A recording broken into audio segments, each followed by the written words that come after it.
Meu nome é João Fonseca, eu vou ministrar esse curso para vocês de circuito de correntes contínua, que é uma das disciplinas que eu estou ministrando no IFCE.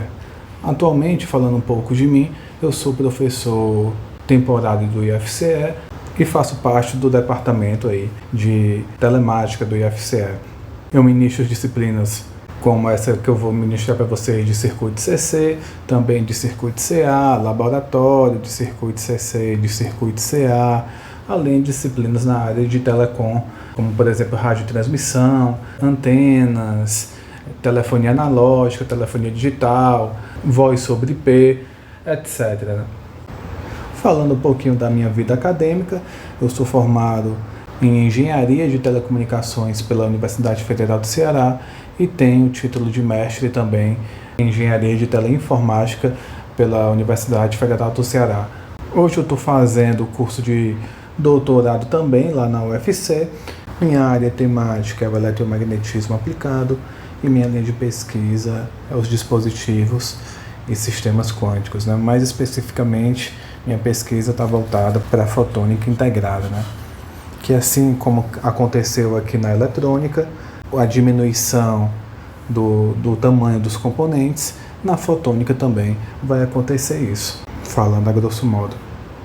Esse é o primeiro curso que eu espero de vários que eu vou gravar aqui para o YouTube.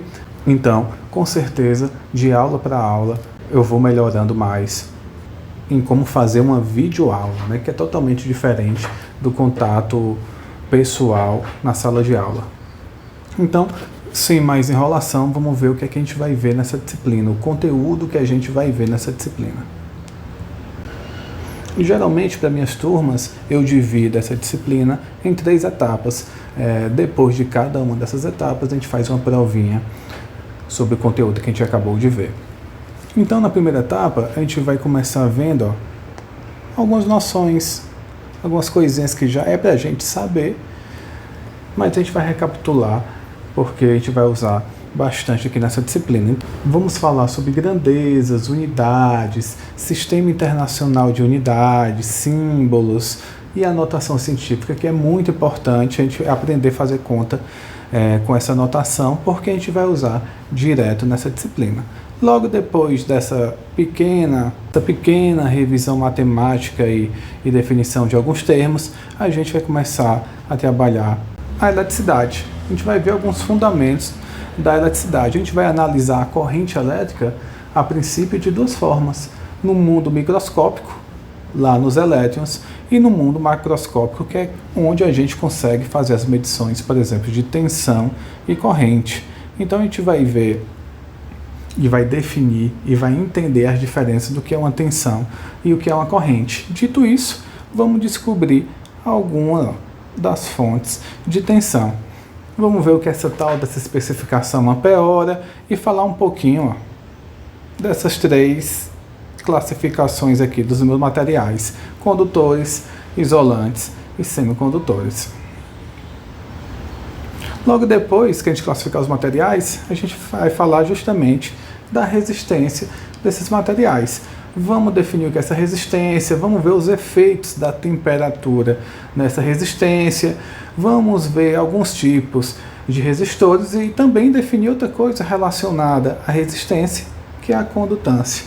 Além disso, como a gente vai trabalhar com fios e todos esses fios são do tipo circular, a gente vai aprender um pouquinho sobre eles. Vamos aprender, por exemplo, a medir a resistência de um fio. E também vamos conhecer algumas unidades novas, por exemplo, o mils e o mils circulares.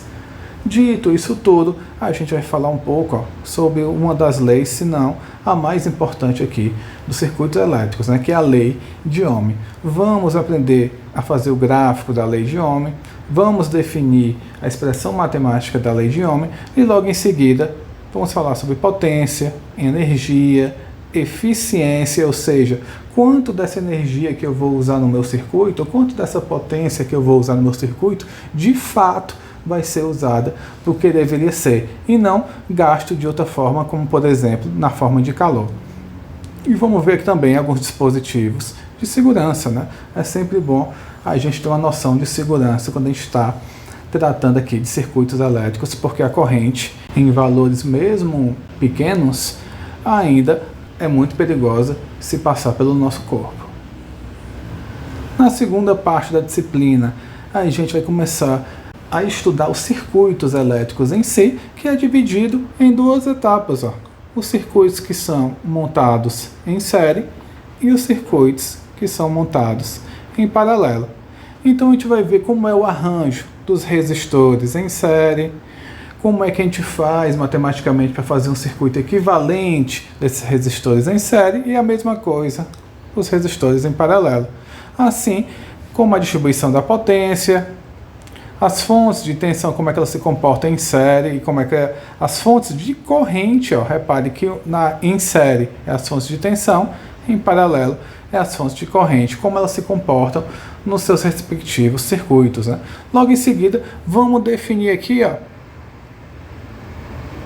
uma lei importantíssima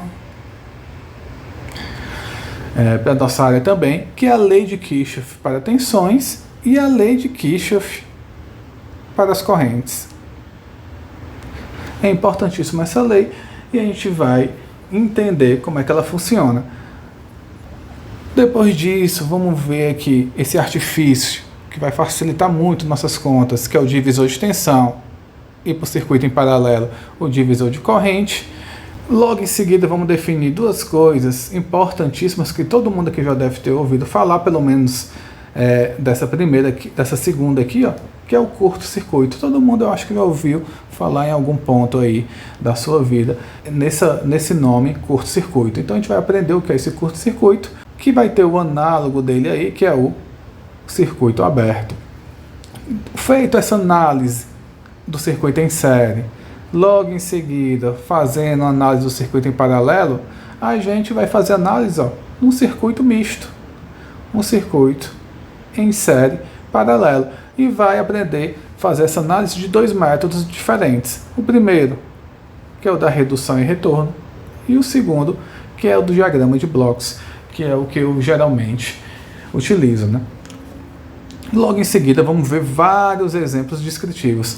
Esse curso aqui vai ter vários, dezenas de exemplos, porque para mim a teoria é importante, mas aplicar a teoria aí nos exemplos é muito melhor para fixar a matéria e entender o que de fato está acontecendo. Então essa disciplina vai ser repleta de exemplos. Depois disso, depois da gente fazer nossa análise em série paralelo, a gente vai aprender alguns métodos para facilitar a nossa vida. Antes de aprender esses métodos, que é o método das malhas e o método dos nós, a gente vai ver aqui a fonte de corrente, porque até então a gente só tinha visto aqui a fonte de tensão. Então vamos ver como é que funciona a fonte de corrente e vamos aprender a converter uma fonte de corrente em uma fonte de tensão. Aí sim vamos aprender esses métodos, o método das malhas e o dos nós, porque a gente vai usar muito durante essa disciplina. Por fim, na terceira etapa, vai ficar voltada para os teoremas e para os últimos componentes que a gente vai ver nessa disciplina, que são os capacitores e os indutores. Os teoremas vão ajudar a gente a resolver circuitos onde lá os métodos que a gente vai aprender, como o do nó e da malha, não vão funcionar. Ou pode ser que funcionem também, mas um desses métodos aqui pode ser que seja mais fácil resolver o circuito usando eles do que usando os métodos que a gente vai aprender, que eu falei no slide anterior. Então a gente vai ter o teorema da superposição, o de Thevenin, o de Norton. Depois vamos ver um pouquinho de energia e eficiência de novo, né? Porque a gente vai ter visto na primeira parte do nosso curso, porque a gente vai falar de um terceiro teorema, que é o teorema da máxima transferência de potência. Quando a gente estiver falando de capacitor, a gente vai ter que entrar um pouquinho no eletromagnetismo, mas vai ser bem light, né? A gente vai ver quando eu estiver falando de capacitor, a gente vai falar um pouquinho sobre campo elétrico, e quando eu estiver falando de indutor, a gente vai falar um pouquinho de campo magnético, né? Logo em seguida a gente vai ver a capacitância, os tipos de capacitores, e vamos fazer uma análise matemática dos transitórios de um circuito RC, ou seja, um circuito que tem um resistor e um capacitor. Vamos ver como é que eles se comportam ao decorrer do tempo. E por último, vamos ver como é para fazer um arranjo de capacitores equivalente, em série ou em paralelo, ou seja, em cascata. Quando a gente vai falando de indutor, ao invés da capacitância, a gente vai falar de indutância, vamos ver os tipos de indutores. E agora vamos fazer uma análise dos transitórios RL, ou seja, agora vai ser um circuito com um resistor e um indutor, ou alguns resistores e alguns indutores. O livro-texto que a gente vai usar para essa disciplina é esse. É o livro do Boylestad. Vocês podem encontrar ele facilmente aí na internet, o PDF deles. Eu uso a 11ª edição. Mas esse aqui, ó, também vai funcionar. Vai ter todo o conteúdo que a gente vai ver na nossa disciplina. Eu não botei a 11ª edição aqui porque eu não encontrei ela em português. Então, como esse curso é em português, eu sei que tem a 10ª edição em português. Ah, professor, e esse outro livro aqui? Também vai funcionar. Qualquer livro de análise de circuitos de corrente contínua vai funcionar. A teoria é a mesma. Então vamos analisar esse diagrama de blocos aqui como uma certa motivação para a gente cursar essa disciplina de circuitos, de análise de circuitos elétricos de corrente contínua. Aqui eu tenho um sistema de comunicação. Para que é que serve um sistema de comunicação? Se eu tenho um usuário aqui, A, e ele quer falar com o usuário B em outra parte do mundo, em outra cidade, em outro estado, para isso acontecer, a mensagem do A tem que passar pelo sistema de comunicação. Então, para ela chegar lá no B, ela vai passar por esse sistema de comunicação. Então, se eu estou mandando um oi pelo WhatsApp para o meu amigo lá em outra cidade, não é simplesmente um fio ligando A com B, ou sei lá, se for uma rede sem fio, o próprio meio aqui ligando A com B. Na verdade, tem um sistema de comunicação complexo aqui no meio que faz essa ligação do A com B.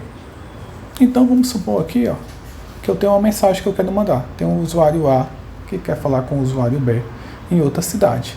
E esse usuário A quer mandar um oi pelo WhatsApp para o usuário B lá em outra cidade. E esse tipo de mensagem aqui, eu digo que é uma mensagem de entrada. Então o que é que pode ser uma mensagem de entrada? Se eu estou fazendo uma ligação de voz do A com B, minha mensagem vai ser a voz. Se eu estou fazendo uma videochamada, vai ser o vídeo e a voz. Se eu estou mandando um oi pelo WhatsApp, minha mensagem são dados e assim por diante. Então vamos tomar o exemplo aqui da voz. Vamos supor que o A está ligando para o B. Então, meu sistema de comunicação, ele não funciona com a voz. Por que ele não funciona com a voz? Porque o sinal bem aqui, tem que ser um sinal elétrico. E minha voz não é um sinal elétrico. Minha voz é uma onda de pressão sonora. Então, antes de eu mandar minha voz do A para o B, ela vai passar por esse primeiro bloquinho aqui, que é chamado de transdutor de entrada. E o que é que faz um transdutor? Um transdutor transforma um tipo de energia em outro tipo de energia. Então, vamos supor que a voz, eu vou transformar minha voz, que é uma onda de pressão sonora, no sinal elétrico. E quem é o responsável por fazer isso? Quem é o transdutor que faz isso, que a gente conhece e usa todo dia? Inclusive, eu estou usando agora e vocês usam aí no celular de vocês. É o microfone. O microfone é o transdutor de entrada que transforma a voz no sinal elétrico. Se fosse o vídeo, quem é que é o transdutor para o vídeo? Olha, a gente usa direto, é a câmera, né? A câmera é o transdutor do vídeo. Ela vai transformar o vídeo, as imagens, num sinal elétrico nesse ponto bem aqui do nosso sistema de comunicação. Então, nesse ponto aqui, ó, vai ter meu sinal elétrico. Só que o sinal elétrico não chega lá no destino somente com o fio, como eu acabei de falar. Para eu transmitir meu sinal elétrico do A para o B, ele vai passar por esse bloquinho aqui, ó, que é o transmissor. E esse bloco tem vários outros subbloquinhos dentro dele. Por exemplo, vão ter amplificadores aqui dentro, vão ter filtros, vão ter moduladores, multiplexadores, que a gente abrevia com esse MUX. Se for um sistema sem fio, vai ter que ter uma antena aqui, etc. Então, para o meu Oi chegar lá no B, ele vai ter que fazer esse caminho aqui, ó, e passar por todo mundo. Ele vai passar por todo mundo aqui, vai sair aqui do outro lado, para chegar nesse terceiro bloquinho aqui, que é o canal. Repare que tudo isso aqui, ó, amplificador, filtro, modulador, multiplexador, tudo isso aqui são circuitos um pouco mais complexos do que o que a gente vai ver nessa disciplina, mas a disciplina aqui é a introdução para análise mais avançada de circuitos elétricos, né? A sequência dessa disciplina é circuitos de corrente contínua. A gente vai fazer uma análise do circuito de corrente contínua. A próxima é circuitos de corrente alternada e depois circuitos eletrônicos, onde vocês vão ver, por exemplo, amplificadores. Então, o nosso Oi chegou aqui no canal depois de passar por todo mundo, e tudo aqui é um circuito elétrico que faz isso. O canal é justamente por onde vai passar esse Oi, essa mensagem. Se for um fio, por exemplo, pode ser um par trançado, um cabo coaxial. Se for uma rede óptica, pode ser fibra aqui. Só que se for uma rede óptica, nesse ponto bem aqui, ó, eu teria que ter um conversor. E conversor eletro-óptico. Eu tinha que converter meu sinal elétrico, que é o sinal que está bem aqui, chega bem aqui, é um sinal elétrico, num sinal óptico, porque minha fibra, ela não conduz um sinal elétrico, mas ela conduz perfeitamente, ela guia perfeitamente esse sinal óptico. Então, se fosse uma fibra, o meu canal, eu teria que ter um conversor nesse ponto eletro-óptico, e na saída teria que ter um conversor oposto, óptico elétrico. Por quê? Porque aqui, como ele é um sistema de comunicação, ele trabalha com um sinal elétrico. E se fosse uma rede sem fio, quem é que seria meu canal na rede sem fio? O próprio meio, né? O meu sinal estaria se propagando aqui pelo canal, pelo próprio meio, através de uma onda eletromagnética. Então, meu sinal chega aqui no receptor, e no receptor vai ter vários outros subbloquinhos aqui. Vão ter amplificadores aqui também, vão ter filtros, e alguns vão ser o oposto do outro. Se aqui estava fazendo o papel de modulação, aqui vai fazer o papel de demodulação. Se aqui estava fazendo o papel de multiplexação, aqui faz o papel de demultiplexação, que é chamado de demux, né? E tudo isso, assim como isso aqui, assim como aqui, são circuitos elétricos, alguns mais complexos e outros mais simplificados. Então o sinal passou pelo canal, depois que passou pelo canal, chegou lá no usuário B, no celular dele, por exemplo, vai passar por todo mundo aqui, ó, no receptor do celular dele, e vai chegar nesse ponto. Quando chega nesse ponto, aqui também é um sinal elétrico. Só que o Oi que eu mandei lá é um sinal, é uma onda de pressão sonora. E meu ouvido, nosso sistema auditivo, só consegue escutar essas ondas de pressão sonora até uma frequência aí em torno de 20 kHz. Então, o meu ouvido não consegue escutar um sinal elétrico. Por isso, vai ter outro bloquinho aqui, ó, que é o bloquinho do transdutor da saída.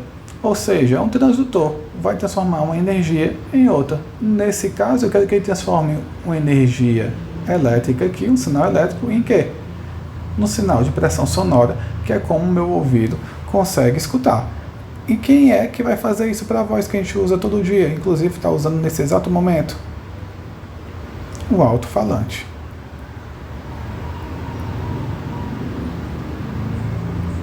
Esse carinha aqui é o transdutor de saída do nosso sistema de comunicação. Então, como vocês estão vendo aqui, todos esses bloquinhos aqui, ó, são construídos através de circuitos elétricos. Então, para a gente trabalhar com tudo isso aqui, saber quem é o transmissor, saber quem é o amplificador, saber quem é que está no receptor, como é que a gente constrói filtros, moduladores, amplificadores, etc. Para começar, a gente tem que cursar essa disciplina de circuito elétricos de corrente contínua. Então, espero que tenha servido de motivação e essa é a aula 0, a aula 1 já está disponível aí para vocês começarem esse curso. Eu vou tentar disponibilizar aulas de segunda, quarta e sexta até terminar essa disciplina. Então, toda segunda, quarta e sexta, ao meio-dia, vai sair uma aulazinha nova. Até mais!